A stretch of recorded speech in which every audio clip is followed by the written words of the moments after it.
जय श्री कृष्णा, जय विष्णु भगवान ने की जय। एवं सत्यनारायण व्रत कथा सुनेंगे। इसमें 9वें शरण्य तीर्थ में शौनकादिक 28 ऋषियों ने श्री सूत जी से पूछा, हे प्रभु, इस कलयुग में वेद विद्या रहित मनुष्य को प्रभु भक्ति किस प्रकार मिलेगी, उनका उद्धार कैसे होगा। इसलिए मुनि श्रेष्ठ, कोई ऐसा तप कहिए जिससे थोड़े समय में पुण्य प्राप्त हुए, मनवांछित फल मिले। वह कथा सुनने की हमारी इच्छा है। सर्वशास्त्र ज्ञाता श्री सूत जी बोले, हे विष्णु में पूज्य, आप सब ने सर्व प्राणियों के हित की बात पूछी है। अब मैं उस श्रेष्ठ व्रत को आप लोगों में कहूंगा जिस व्रत को नारद जी ने लक्ष्मी नारायण से पूछा था। लक्ष्मीपति ने मुनि श्रेष्ठ नारद से कहा था, सो ध्यान से सुनो। एक में योगीराज नारद जी दूसरों के हित की इच्छा से अनेक लोकों में घूमते हुए मृत्यु लोक में आ पहुंचे। वहां भूत योनियों में जन्मे हुए प्राय सभी मनुष्यों को अपने कर्मों के द्वारा अनेक दुखों से पीड़ित देकर किस यत्न के करने से निश्चय इनके दुखों का नाश हो सकेगा, ऐसा मन में सोचकर विष्णु लोक को गई। वहां श्वेत वर्ण चारों भुजाओं वाले देवों के इस नारायण को, जिनके हाथों में शंख चक्र गदा पद्म थे और था मनवाला पहने हुए थे, देख स्तुति करने लगे, हे भगवान, आप अत्यंत शक्ति से संपन्न है। मन था वाणी भी आपको नहीं पा सकती। आपका आदि मध्य और अंत नहीं, निर्गुण स्वरूप सृष्टि के आदि भूति व भक्तों के दुखों को नष्ट करने वाले हो, आपको मेरा नमस्कार है। नारद जी से इस प्रकार की स्तुति सुनकर विष्णु भगवान बोले, हे मुनिश्रेष्ठ, आपके मन में क्या है, आपका यहाँ किस काम के लिए आगमन हुआ है, निसंकोच कहो। तब नारद मुनि बोले, मृत्यु लोक में सब प्राणी मनुष्य जो नेक योनियों में पैदा हुए अपने अपने कर्मों के द्वारा अनेक प्रकारों से दुखों से दुखी हो रहे हैं। हे नाथ, मुझ पर दया रखते हो तो बताइए कि उन मनुष्यों को सब दुख थोड़े से ही प्रयत्न से कैसे दूर हो सकते हैं। श्री भगवान जी बोले, हे नारद, मनुष्यों की भलाई के लिए तूने ये बहुत अच्छी बात पूछी। जिस काम के करने से मनुष्य मोह से छूट जाता है, वह मैं कथा कहता हूँ, सुनो। बहुत पुण्य को देने वाला स्वर्ग और मनुष्य लोग दोनों में दुर्लभ एक व्रत है। आज मैं प्रेम से होकर तेरे से कहता हूँ, सत्यनारायण का व्रत अच्छी तरह विधान पूर्व करके मनुष्य तुरंत यहाँ सुख भोकर मरने पर मोक्ष को प्राप्त होता है। श्री भगवान के वचन सुनकर नारद मुनि बोले, उस व्रत का क्या फल है, क्या विधान है, किसने व्रत किया, किस दिन व्रत करना चाहिए, विस्तार से कहो।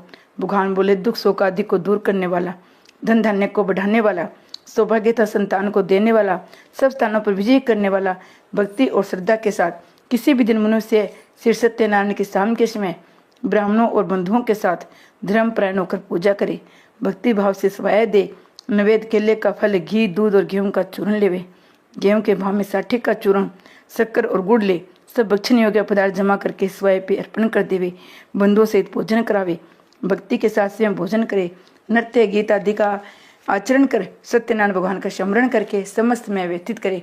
इस तरह का व्रत करने पर मनुष्य की इच्छा निश्चय पूरी होती है। विशेषकर कली काल में भूमि पर ये मोक्ष का सरल उपाय है। सत्यनारायण व्रत कथा का प्रथम अध्याय समाप्त। दूसरा अध्याय।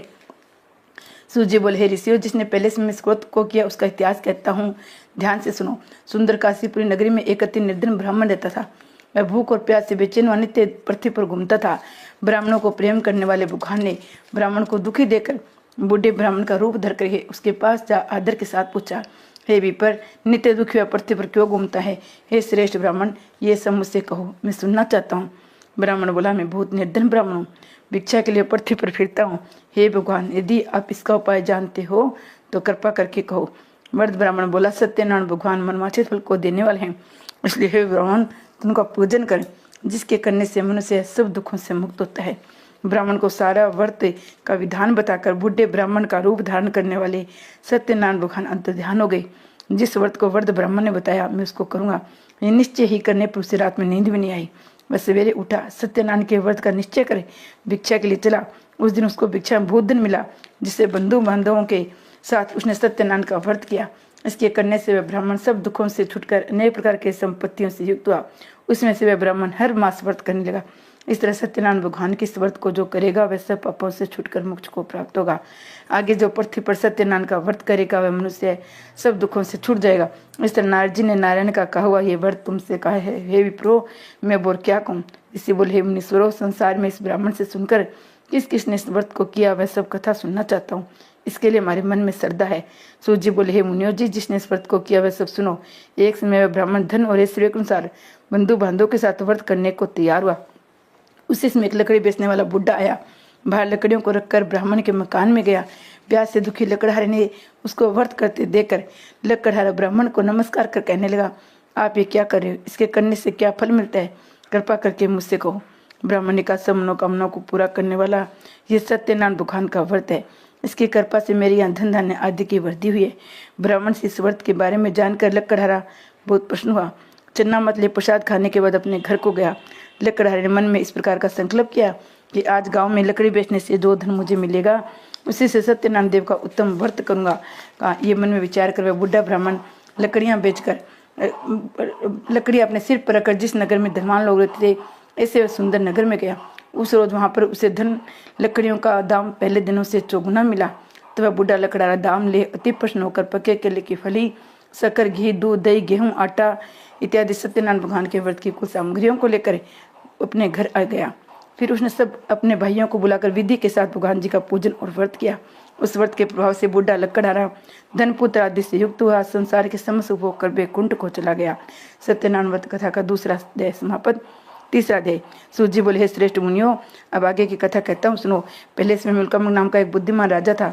वह सत्य वक्ता और जितेंद्र था। प्रतिदिन देवस्थानों को जाता और गरीबों को धन देकर उनके कष्ट दूर करता था। उसकी पत्नी कमल के समान मुख वाली सती साध्वी थी। भद्रशिला नदी के तट पर उन दोनों ने सत्यनारायण देव का व्रत किया। उस समय में वहां एक साधु वेश्या आया। उसके पास व्यापार के लिए भूसा धन था। नाव को किनारे पर ठहराकर राजा के पास गया। राजा को व्रत करते हुए देखकर विनय के साथ पूछने लगा, हे राजन, भक्ति उची से ये आप क्या कर रहे हैं? मेरी सुनने की इच्छा है, आप मुझे बताइए। राजा बोला, हे साधु, अपने बांधवों के साथ पुत्र आदि की प्राप्ति के लिए यह महाशक्तिमान सत्यनारायण भगवान का व्रत पूजन किया जा रहा है। राजा के वचन सुनकर साधु आदर के साथ बोला, हे राजन, मुझसे इसका सब विधान को, मैं भी आपके कथन अनुसार इस व्रत को करूंगा। मेरी भी कोई संतान नहीं है, इससे निश्चय होगी। राजा से सब विधान सुन व्यापार से निवृत्त हो आनंद के साथ घर गया। साधु ने अपनी स्त्री संतान देने वाले उस व्रत का समाचार सुनाया। कहा, जब मेरी संतान होगी तो मैं इस व्रत करूंगा। साधु ने से वचन अपनी स्त्री लीलावती को कहे। एक दिन उसकी स्त्री लीलावती पति के साथ आंधी तो सांसारिक धर्म में प्रवृत्त होकर सत्यनारायण भगवान की कृपा से गर्भवती हो गई। दूसरे महीने में उसकी एक सुंदर कन्या का जन्म हुआ। दिन दिन वह इस तरह बनने लगी जैसे शुक्ल पक्ष का चंद्रमा बढ़ता है। कन्या का नाम कुलावती रखा गया। तो कुलावती ने मीठे शब्दों में अपने पति से कहा, आपने जो संकल्प किया हुआ था भगवान का व्रत करूंगा, अब आप उससे करिए। साधु बोला, हे प्रिय, उसकी वह पर करूंगा। अपनी पत्नी का आश्वासन देवे नगर को गया। कलावती पितृगृह में वृद्धि को प्राप्त हो गई। साधु ने जब नगर में सखियों के साथ अपनी पुत्री को देखा तो तुरंत ही दूत बुलाकर कहा, पुत्री के वास्ते को सुई का व्रत देकर लाओ। साधु की आज्ञा पाकर दूत कंचनगर पहुंचा। वहां पर बड़ी खोज करके देखभाल के लड़की के वास्ते सुई गए अनेक पुत्र को ले आया। उस सुई गए लड़के को देखकर साधु ने अपने भाई बंधुओं से प्रसन्नचित्त अपनी पुत्री का वह उसके साथ कर दिया। किंतु दुर्भाग्य से वह किसमें भी उस व्रत को करना भूल गया। तब सिर भगवान क्रोधित होकर श्राप दिया, तुम्हें दारुण दुख प्राप्त होगा। अपने काम में कुशल साधु बनी अपने जमाता सहित समुद्र के समीप रत्नगर पहुंचे। वहां दोनों ससुर जवाई चंद्र के राजा के नगर में पहुंचे। वे पार करने लगे। एक रोज भगवान सत्यनारायण की माया से प्रेत को चोर राजा को धन चुरा कर सिंगर जा रहा था। किंतु पीछे से राजा के दूतों का आतंक देखकर चोर ने घबराकर भागते भागते धन को वहीं चुपचाप रख दिया जहाँ वे दोनों ससुर जवाई ठहरे हुए थे। तो दूतों ने साधु वेश्या के पास राजा के धन को रखा देखकर दोनों को बांध कर ले गई। प्रसन्नता से दौड़ते हुए राजा के समीप जाकर बोले, ये दो चोर हम पकड़ कर लाए हैं, देखकर आज्ञा दे। राजा की आज्ञा से उनको कठिन कारावास में डाल दिया गया। उनका धन राजा ने छीन लिया। उसी श्राप द्वारा उसकी पत्नी भी घर पर बहुत दुखी हुई। घर पर जो धन रखा था चोर चुरा कर ले गए। शारीरिक व मानसिक पीड़ा से, भूख प्यास से अति दुखी तो अन्न की चिंता में कलावती एक ब्राह्मण के घर गई। वहाँ उसने सत्यनारायण व्रत होते देखा। वहाँ उसने कथा सुनी, प्रसाद ग्रहण करके रात को घर आई। माता ने कलावती से कहा, हे पुत्री, दिन में कहाँ रही, वह तेरे मन में क्या है? कलावती बोली, हे माता, मैंने एक ब्राह्मण के घर सत्यनारायण का व्रत देखा है। कन्या के वचन सुनकर लीलावती भगवान के पूजन की तैयारी करने लगी। लीलावती ने परिवार और बंधुओं सहित भगवान का पूजन किया और वर मांगा कि मेरे पति और दामाद सिंह घर आ जावे। प्रार्थना की हम सबका कल अपराध क्षमा करो। सत्यनारायण भगवान ईश्वर से संतुष्ट हो गए। राजा चंद्रकेतु को स्वप्न में दिखाई दिए। कहा, हे राजन, दोनों बंदी वेश्या प्रार्थी छोड़ दो। उनका सब धन जो तुमने ग्रहण किया है दे दो, नहीं तो तेरा धन, राज्य, पुत्र आदि सब नष्ट कर दूंगा। राजा को ऐसा वचन कहकर भगवान अंतर्ध्यान हो गए। प्रातःकाल राजा चंद्रकेतु ने सभा में अपना स्वप्न सुनाया। दोनों बनिक पुत्रों को केस मुक्त कर सभा में बुलाया। दोनों ने आते राजा को नमस्कार किया। राजा मीठे वचनों से बोले, हे महानुभाव, भाग्यवश ऐसा कठिन दुख प्राप्त हुआ है, अब कोई बहन नहीं। ऐसा कहकर राजा ने उनको नए नए वस्त्राभूषण पहनाए। उनका जितना धन लिया था उसने दुगना धन देकर विदा किया। दोनों वेश्या अपने घर को चल दिए। सत्यनारायण व्रत कथा का तीसरा अध्याय समाप्त। चौथा अध्याय। सूजी बोले, वेश्या ने मंगलाचार करके यात्रा आरंभ की, अपने नगर को चला। उसने थोड़ी दूर पहुंचने पर दंडी वेशधारी सत्यनारायण ने उनसे पूछा, हे साधु, तेरे नाम में क्या है? अभिमानी बनी हंसता हुआ बोला, हे दंडी, आप क्यों पूछते हैं? क्या धन लेने की इच्छा है? मेरे नाम में तो बेल था, पत्ते आदि भरे है। विषय का कठोर वचन सुनकर भगवान ने कहा, तुम्हारा वचन सत्य हो। ऐसा कहकर दंडी वहां से चले गए। कुछ दूर जाकर समुद्र के किनारे बैठ गए। दंडी के जाने प्रवेश ने नित्य क्रिया करने के बाद नाव को ऊंची उठी देकर चंबा किया। नाव में बेल था आदि पत्ते देकर मूर्छित होकर गिर पड़ा। फिर मूर्छा खुलने प्रभु शोक करने लगा। तब उसका दामाद बोला, आप शोक न करें, ये दंडी का श्राप है, अतः उनकी शरण में चढ़ना चाहिए, तभी हमारी मनोकामना पूर्ण होगी। दामाद के वचन सुन वह दंडी के पास गया। अत्यंत भक्ति भाव से नमस्कार करके बोला, मैंने जो आपसे सत्य वचन कहे थे उसको क्षमा करो। ऐसा कहकर महान शोकातुर रोने लगा। तब दंडी भगवान बोले, हे वन्य पुत्र, मेरी आज्ञा से बार बार तुम्हें दुख प्राप्त हुआ है, तो मेरी पूजा से विमुख है। साधु बोला, हे भगवान, आपकी माया से मोहित ब्रह्मा आदि भी आपके रूप को नहीं जानते, तो मैं अज्ञानी कैसे जान सकता हूँ? आप प्रश्न हुए, मैं सामर्थ्य के अनुसार आपकी पूजा करूंगा, मेरी रक्षा करो। पहले के समान नौका में धन भर दो। उनके भक्ति युक्त वचन सुनकर भगवान प्रसन्न हो गए। उनकी इच्छा अनुसार वर देकर अंतर ध्यान हो गए। तब उन्होंने नाव पर आकर देखा, नाव धन से परिपूर्ण है। फिर भगवान सत्यदेव का पूजन करके साथियों सहित अपने नगर को चला। अपने नगर के निकट पहुंचा तब दूत को घर भेजा। दूत ने साधु के घर जा उसकी स्त्री को नमस्कार करके कहा, साधु अपने दामाद सहित उस नगर को समीप आ गए। ऐसा वचन सुन सत्य ने बड़े हर्ष के साथ सत्यदेव का पूजन कर पुत्र से कहा, अपने पति के दर्शन को जाती हूँ, तो कार्य पूर्ण करके सिंह आना। माता के वचन सुनकर कलावती प्रसाद को छोड़ पति के पास आई। प्रसाद की अवज्ञा के कारण सत्यदेव ने रुष्ट हो उनके पति को नाव सहित पानी में डुबो दिया। कलावती अपने पति को न देकर रोती हुई जमीन पर गिर गई। इस तरह नौका को डूबा हुआ था। कन्या को रोता हुआ देख साधु दुखित तो बोला, हे प्रभु, मुझसे या मेरे परिवार से जो भूल हुई उसे क्षमा करो। उसके दीन वचन सुनकर सत्यदेव प्रसन्न हो गए। आकाशवाणी, हे साधु, तेरी कन्या मेरे प्रसाद को छोड़कर आई है, इसलिए इसका पति अदृश्य हुआ है। यदि वह घर जाकर प्रसाद खाकर लौटे तो इसे पति अवश्य मिलेगा। आकाशवाणी से ऐसा सुनकर कलावती ने घर पहुंचकर प्रसाद खाया। फिर उसने आकर अपने पति के दर्शन किए तो वैश्य परिवार के सब लोग प्रसन्न हुए। फिर साधु ने बांधवों सहित सत्यदेव को विधि पूर्वक पूजन किया। उस दिन से हर पूर्णिमा में संक्रांति के सत्यनारायण का पूजन करने लगे। फिर इस लोक अशुभ होकर सर्वलोक को चले गए। सत्यनारायण व्रत कथा का चौथा अध्याय समाप्त। पांचवा अध्याय। सूर्य बोले, हे ऋषियों, मैं और भी कथा कहता हूँ, सुनो। प्रजापालन में लीन तुंगदुज नाम का राजा था। उसने भी भगवान का प्रसाद त्याग कर बहुत दुख पाया। एक से वन में जाकर पशुओं को मारकर बड़ के पेड़ के नीचे आया।